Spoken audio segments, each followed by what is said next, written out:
Hola, somos 100% Fiscal. Mi nombre es Tabata Pérez y hoy hablaremos sobre la asamblea de socios o accionistas en las sociedades mercantiles. Ok, acerca de las reuniones de las asambleas y su periodicidad.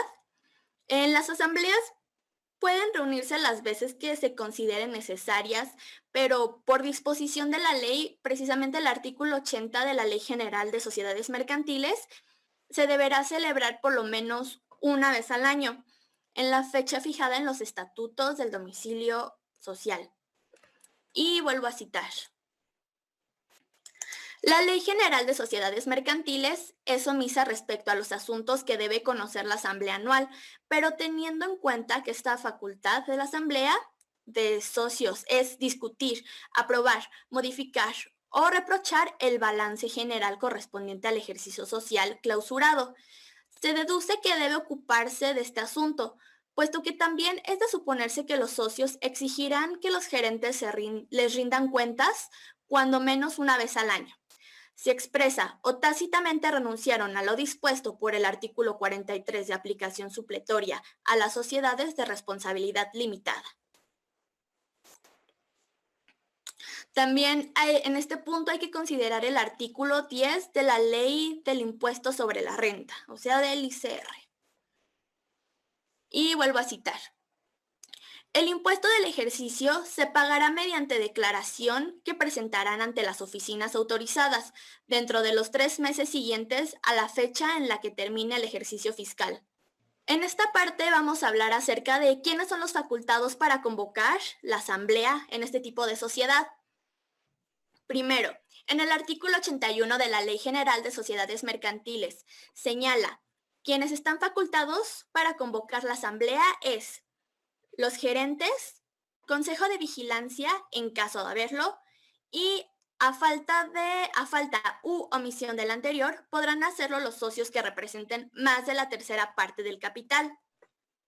Aquí tenemos el artículo 81 y cito.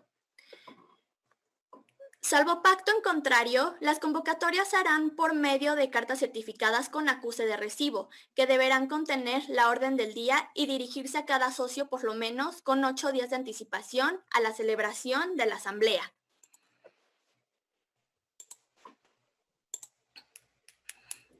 Ok, ahora veamos la forma de convocar a la asamblea y el tipo de contenido que deberán de tener. En caso de no haber pacto en la forma de convocar, o sea, que no se hayan puesto de acuerdo, entonces deberán de seguirse las siguientes reglas, las que son las siguientes. Deberá convocarse mediante carta certificada, una con acuse de recibo. La convocatoria debe de contener la orden del día. Dirigirse a cada socio por lo menos con 8 días de anticipación a la celebración.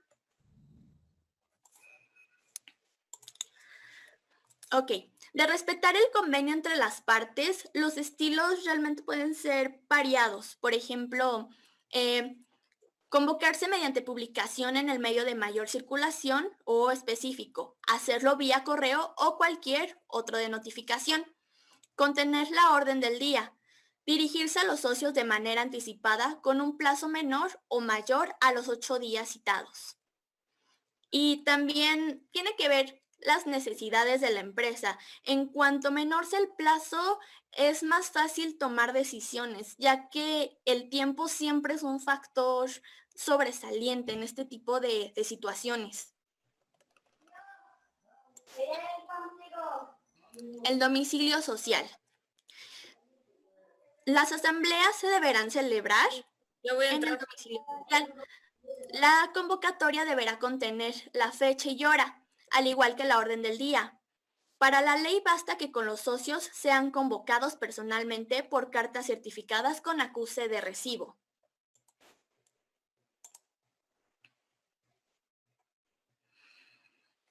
Ok, ¿cuándo es considerado reunirse en asamblea? O incluso se puede considerar que es innecesario reunirse en asamblea, pero pues tiene ciertas condiciones. Al menos en este tipo de sociedad, mediante los estatutos se pueden prever los casos en que la asamblea no sea necesaria. Y pues, ¿cómo funciona esto? La condición es que los administradores deben de enviarles por carta certificada con acuse de recibo a los socios el contenido de todas las resoluciones, con el fin de que ellos emitan su voto por escrito. Em, por ende, la convocatoria y todo lo que implica realmente queda descartada y es superado cuando el contrato social se advierte, mediante las cuales pues no se necesita una reunión, solo basta con votar vía carta certificada con acuse de recibo y ya está.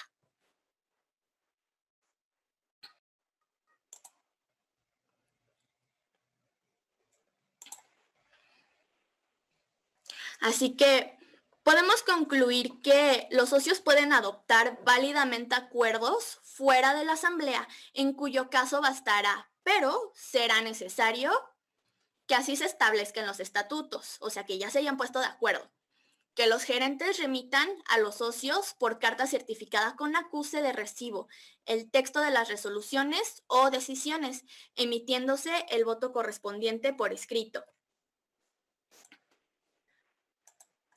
Que los socios estén conformes con el sistema en cada supuesto concreto, ya que cuando los representan más de la tercera parte del capital, lo exijan.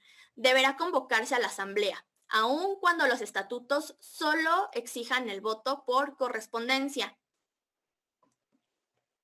Y pues así también lo dispone y lo fundamenta el artículo 82 de la Ley General de Sociedades Mercantiles.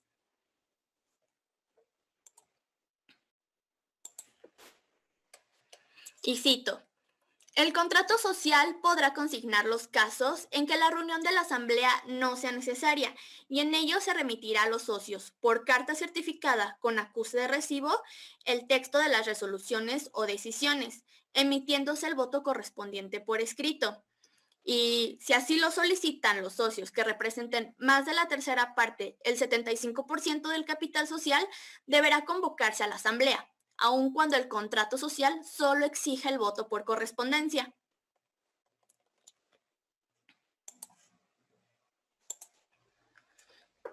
Ok, respecto al acta de la asamblea, en este subtema se considerarán dos artículos del Código de Comercio, que es el 36 y el 41. El 36 dice así: en el libro o los libros de actas se harán constar todos los acuerdos relativos a la marcha del negocio que tomen las asambleas o juntas de socios y, en su caso, los consejos de administración. Y en el artículo 41, en el libro de actas que llevará cada sociedad, cuando se trate de juntas generales, se expresará la fecha respectiva, los asistentes a ella, los números de acciones que cada uno represente, el número de votos de que pueden hacer uso, los acuerdos que se tomen, los que se consignarán a la letra. Y cuando las votaciones no sean económicas, los votos emitidos, cuidando, además de consignar todo lo que conduzca al perfecto conocimiento de lo acordado. Continúo. Cuando el acta se refiera a Junta del Consejo de Administración, solo se expresará la fecha, nombre de los asistentes y relación de los acuerdos aprobados. Estas actas serán autorizadas con las firmas de las personas a quienes los estatutos confieran esta facultad. Y si bien el código hace referencia a que en las asambleas deben hacerse constar en actas, y pues realmente esto se escuchará muy técnico, pero no es otra cosa más que narrar en forma escrita lo que aconteció o se acordó en una junta de socios. Aquí tengo algunos puntos que son la fecha en que se llevó a cabo, quiénes fueron los socios asistentes, el monto de las partes sociales que representen en relación con el capital social, el número de votos que se pueden hacer uso, los acuerdos que se tomaron y cualquier otra situación que sea propia de una asamblea. Para el acta es recomendable que en los estatutos los socios acordaran la redacción de las actas de asamblea y, por supuesto, tienen que estar lo más completas posibles como para hacer prueba de todos los actos que se han consignado en ellas.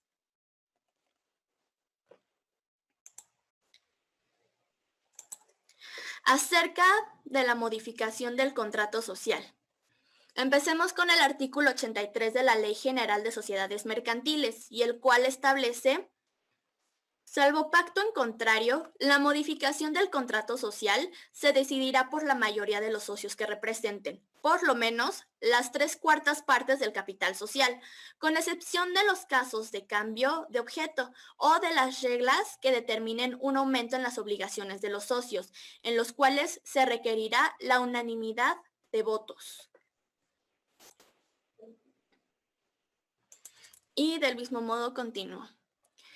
Para modificar, cambiar o reformar el contenido del contrato social, se necesita que esté a favor el 75% del quórum o 3/4 partes de los socios que representen el capital social. Obligación que no se aplica cuando la sociedad mercantil cambia de objeto o las reglas respecto del aumento de obligaciones de los socios.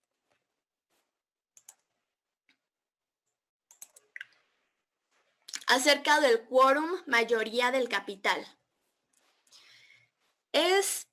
Siempre para tomar decisiones es necesario contar con la mayoría del capital social. Y, o sea, para tratar todo tipo de temas, siempre se tiene que cumplir con esta mayoría. Así que, por ejemplo, estos son uno de los temas que se pueden tratar: la cesión de partes, admisión de nuevos socios, división de las partes sociales, cesión parcial de las partes sociales. Y también, como les comentaba, esta importancia, y como último comentario, podemos ver la fijación de cantidades o porcentajes de los socios presentes, así como en la votación, lo que les explicaba acerca del quórum de asistencia y de votación. Y todo este tipo de prácticas son bastante saludables para quienes deciden invertir en este tipo de sociedades, ya que sobre todo pone en riesgo el patrimonio de las personas, y pues, ¿quién quiere realmente perder su patrimonio, no? Esperamos que sea de ayuda este contenido. Cualquier duda o aclaración, escríbenos en nuestras redes sociales. Capacitando para el futuro.